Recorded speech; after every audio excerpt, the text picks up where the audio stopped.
థియేటర్కి జనాలు రారనే వస్తారనా ఎందుకు అలా రిస్ట్రిక్ట్ అవుతున్నారు? కాదండి, జనాలు వస్తారా రారా అనేది ఎవరికి తెలియదు సార్. ఎక్కడ డబ్బులు పెట్టాలో అక్కడ డబ్బులు పెట్టి, ఎక్కడ సేవ్ చేయాలో అక్కడ సేవ్ చేద్దాం. బడ్జెట్ ఆలోచిస్తున్నారంటే ఫైనాన్షియల్ పొజిషన్ ఎలా ఉంది వీళ్ళది? We did not want to pick up money on interest. డబ్బులు ఇస్తామనుకున్నోళ్ళు కొన్ని సర్కమ్స్టాన్సెస్ వల్ల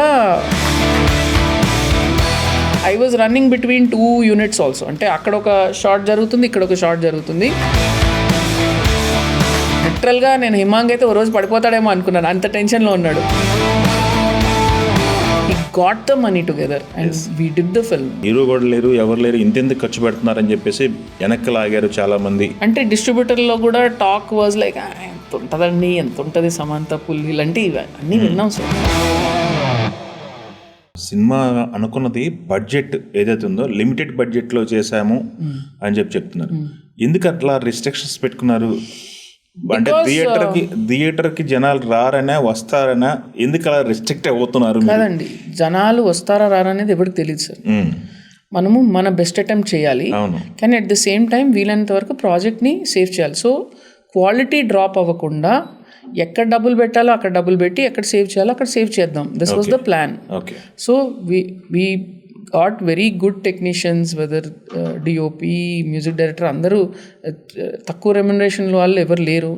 నాకే మంచి remuneration, highest remuneration for my own and all my films ఈ సినిమాకే. సో ఈ ఇంత టెక్నీషియన్స్ కాస్ట్ మీకు ఇంత అవుతుంది, సో ప్లస్ మీకు ఒక సెట్ కాస్ట్ అవుతుంది, ఇవన్నీ ఉన్నాయి ఒక లెక్క.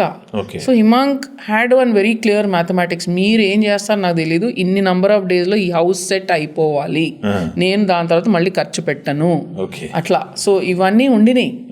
అండ్ ఇంకా పాపం సమంత గారు మా ప్రొడ్యూసర్ కూడా, సో పాపం ఆవిడ కొంచెం ఓవర్ టైం కూడా చేసి కష్టపడ్డారు, చేశారు. Everybody cooperated basic. అంటే నిన్న మాట్లాడుతున్నప్పుడు ప్రెస్ మీట్లో కూర్చొని చాలా బాగా జరిగింది ప్రెస్ మీట్ కూడా. అంటే ఒక టికెట్ తెగిద్దలేదు అనేది కూడా నేను ఊహించలేదు అన్నారు ఆవిడ. అది కాకుండా లిమిటెడ్ బడ్జెట్లో వెళ్తున్నామని చెప్పేసి వీళ్ళు చెప్పారు. అంటే మీరు మాట్లాడిన ప్రతిదీ హానెస్ట్, నిజంగా మాట్లాడారు, నిజాయితీగా మాట్లాడారన్న లుక్ వచ్చింది అదంతా. అంటే మీకు ఈ సినిమాకి సంబంధించి డబ్బులు పెట్టడానికి బడ్జెట్ ఆలోచిస్తున్నారంటే ఫైనాన్షియల్ పొజిషన్ ఎలా ఉంది వీళ్ళది రియల్గా అనే థాట్స్ కూడా వచ్చినాయి కొంతమందికి. ఫైనాన్షియల్ పొజిషన్ ఏముందండి అంటే, ఇప్పుడు we did not want to pick up money on interest. కొన్ని రూల్స్ చేసుకున్నాం మనం. అవునా? సో ఫైనాన్స్కి వెళ్ళకూడదు, ఎందుకంటే అది బర్డెన్ అవుతుంది మళ్ళీ సినిమా మీద. ఇన్వెస్టర్స్ని తీసుకురావాలి, బట్ ఇన్వెస్టర్స్కి మళ్ళీ హీరో లెడ్ ఫిల్మ్ కాదు, heroine led film. So OTT ఎంత చేయగలుగుతుంది, ఇవన్నీ క్వశ్చన్స్ ఉండినాయి. సో ఆ పరిధిలో, కానీ ఇది మనం పెద్ద సినిమాలో ప్రొజెక్ట్ చేయాలి. సో అప్పుడు ఇంత మిగతా వాటి మీద ఇంత ఖర్చు పెడుతున్నాం. ఎందుకంటే మీరు చూసారు ప్రతి ఒక్కటి కూడా, పోస్టర్స్ కానీ ఏది కానీ, పబ్లిసిటీ కానీ ఎక్కడ తక్కువ చేయలేదు, కాంప్రమైజ్ అవ్వలేదు. సో ఇది చేస్తూ ఇది ఎంతలో ఫినిష్ చేయాలి ఈ సినిమా. So those numbers were very clear. And ఇది ఎట్లా అచీవ్ చేయగలము, ఓకే అందరం కలిసికట్టుగా. అంటే at some point there I was running between 2 units also. అంటే అక్కడ ఒక షార్ట్ జరుగుతుంది, ఇక్కడ ఒక షార్ట్ జరుగుతుంది, ఇక్కడ చూసుకొని నేను అక్కడికి వెళ్ళేదాన్ని. ఇలాంటివి కూడా జరుగుతున్నాయి. So those are about 53 days అంతే.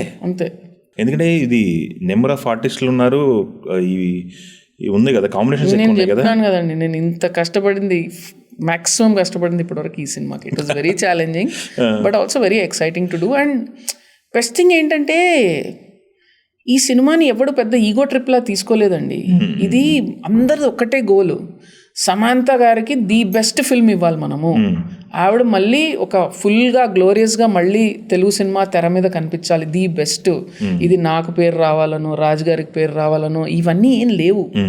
ఈ కంపెనీకి హిట్. సురేష్ బాబు గారు చెప్పారు నాకు, Nandini you have to promise me to do your best, Samantha సినిమాకి హిట్ ఇప్పించాలి నువ్వు అని అన్నారు. చెప్పారు ఆయన చాలా ఏమంటారు చాలా ఎఫెక్షనెట్గా ఉంటారు సమంత గారితో. అండ్ ఆయన 2-3 సార్లు చెప్పారు, మీకు ఏమన్నా కథ ఏమన్నా చెప్పాలంటే వచ్చి నాకు నరేట్ చేయి, చెప్పు, take my advice where ever you need అని చెప్పు. ఆయన ఎప్పుడు సినిమా బిగినింగ్ నుంచి చెప్తున్నారు మాకు. ఫంక్షన్ కూడా వచ్చినట్టున్నారు కదా? అవును, వచ్చారు. సో అంతా జాగ్రత్తగా చేసుకున్నామ్మా, హిట్ కొట్టాలి మీరు. ఎందుకంటే శుభం సినిమా అంత పెద్ద హిట్ అవ్వలేదని ఆయనకు ఒకటి ఉండింది. సో ఈ సినిమా అవ్వాలి అనేది ఉండింది. అండ్ నాకు కూడా I was very very sure about the goal of the film. So ఎంత చేస్తుంది ఏంటి అవన్నీ పక్కన పెడితే నేను ఒక నంబర్ రాసుకున్నాను ఆ బోర్డు మీద. ఎంత నంబర్ అని మీకు చెప్పను, బట్ నేను హిమాంక్ ఒక చాలా పెద్ద నంబర్ రాశాను ఆ బోర్డు మీద. అయితే మా ఆఫీస్లో కూర్చొని హిమాంక్ చూసి అన్నాడు. అంటే మనం కనీసం అది ఏం చెయ్యాలి, మనం కూడా ఏం చేయకపోతే అది ఎందుకు స్ట్రైక్ అవుతామని చెప్పి పెట్టుకున్నాము. And today I'm very happy. అంటే హిమాంక్ కూడా చాలా చాలా ఇమ్మెన్స్ ప్రెషర్లో ఉన్నాడు. అంటే అప్పుడు మాకు డబ్బులు ఇస్తామనుకున్న వాళ్ళు కొన్ని సర్కమ్స్టాన్సెస్ వల్ల ఇవ్వలేకపోయారు అండ్ షెడ్యూల్ ముందుకు వచ్చేసింది. సో ఇంకా లిటరల్గా నేను హిమాంగ్ అయితే ఓ రోజు పడిపోతాడేమో అనుకున్నాను, అంత టెన్షన్లో ఉన్నాడు. బట్ పుల్ ఆఫ్ చేశాడు చూడండి, అంత స్ట్రెస్లో కూడా చేశాడు. He got the money together and we did the film. అంటే నిన్న హిమాంగ్ మాట్లాడుతూ ఒక నిర్మాత, ఎవరో పెద్ద నిర్మాత, ఎవరో సమ్ ఫైనాన్షియర్, స్టార్ హీరో కూడా లేరు, ఎవరు లేరు, ఇంతెందుకు ఖర్చు పెడుతున్నారని చెప్పేసి వెనక్కి లాగారు చాలామంది అని చెప్పి మాట్లాడారు. అంతే కదండి, బికాస్ విమెన్ లెడ్ ఫిల్మ్స్కి వాళ్ళకి వాళ్ళు ఎవరిని కించపరచాలని మాట్లాడట్లేదు, కానీ అదే వాళ్ళు ప్యూర్గా బిజినెస్ పాయింట్ ఆఫ్ వ్యూ నుంచి మాట్లాడుతున్నారు. విమెన్ లెడ్ ఫిల్మ్స్కి ఎంత బిజినెస్ చేశారు, ఓకే సరే వీళ్ళు ఓబేబీ బాగానే ఆడింది, కానీ అది 5 years బ్యాక్ అయింది. సో ఇప్పుడు పోస్ట్ కోవిడ్లో వస్తున్నారా మహిళలు, వస్తున్నారా అసలు థియేటర్కి? ఇది టార్గెట్ ఆడియన్స్ ఏంటి, ఎంత రేంజ్? అవును, టీజర్ ట్రైలర్ బాగుంది, సాంగ్ వెళ్ళింది, కానీ ఎంత ఓపెన్ చేస్తుంది అంటే డిస్ట్రిబ్యూటర్లో కూడా టాక్ వాజ్ లైక్ ఎంత ఉంటుందండి, ఎంత ఉంటుంది సమంత పుల్ ఇలాంటివి అన్నీ విన్నాం సార్. బట్ వాళ్ళని తప్పు పట్టడం కాదు, కానీ we knew what was the challenge. ఇది దాటుకొని వెళ్ళాలి మనం. So we are sure of product, కానీ ప్రోడక్ట్ మీకు ఎప్పుడు పనికి వస్తుంది? జనాలు థియేటర్కి వచ్చి చూసి బాగుందంటే ప్రోడక్ట్ పనికి వస్తుంది. So that is the thing, how do we get them to the theatre? So దానికి మాకు తస్సదియా సాంగ్ చాలా హెల్ప్ అయింది, and teaser and trailer of course, and more than everything Samantha గారిని మళ్ళీ ఇట్లా మనం చూస్తాము అన్న ఒక ఆడియన్స్ ఒకటి ఎక్స్పెక్టేషన్ క్రియేట్ చేయగలిగాము. And I think that worked, and that is absolutely tribute to her star power. Super అండి. తెలుగు వన్